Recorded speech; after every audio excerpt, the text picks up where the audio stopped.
உறவுகளே வணக்கம். இப்ப நீங்க பார்த்துட்டு இருக்கிறது கின்னாரங்கிற இசைக்கருவி. 3500 வருஷங்களுக்கு முற்பட்ட இந்த இசைக்கருவியை வாசிக்கிற ஐயா பேர் அருணாச்சலம். கடைசி காலகட்டத்தில் இந்த கின்னாரம் கருவி இருக்குது, அழிஞ்சிட்டு வர்ற ஒரு கருவி.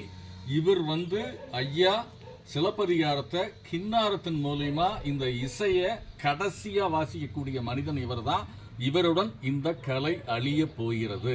நம்மளுடைய ஜெனரேஷன் இந்த கலையை அழிய விடாம ஐயாவையும் காப்பாற்றணும், இந்த கலையும் காப்பாற்றணும்னா அவருக்கு நம்ம பல்வேறு உதவிகளை செய்ய கடமைப்பட்டிருக்கிறோம். இந்த மாதிரியான விஷயங்கள், இந்த மாதிரியான கலைஞர்களை காப்பாற்ற வேண்டிய பொறுப்பு நம்ம கையில் இருக்கு.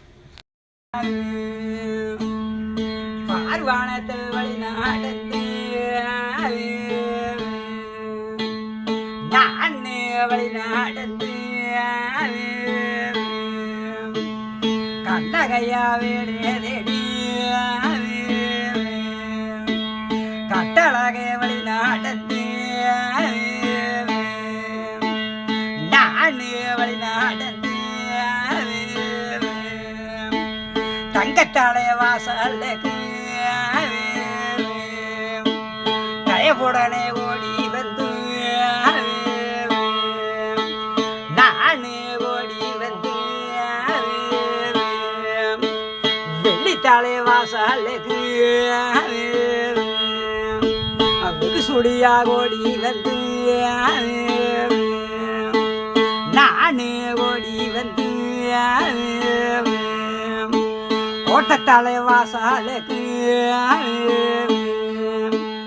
கோவிலான ஓடி வந்து நானு ஓடி வந்து கண்ணகையா என்று சொல்லி உப்புட்டானம் 3 சத்தோ நானு 3 சத்தோ. அப்படியே அந்த தங்கத்தலவாசல கோட்டத்தலவாசோடியா இருந்த கண்ணகை பேரை சொல்லி 3 சத்தம் பார்த்து கூப்பிடும்போது அப்ப இருக்க அந்த கண்ணகி சரிமி தாஜ்மஹாலும் பார்த்துட்டு தங்கத்தலவாசம்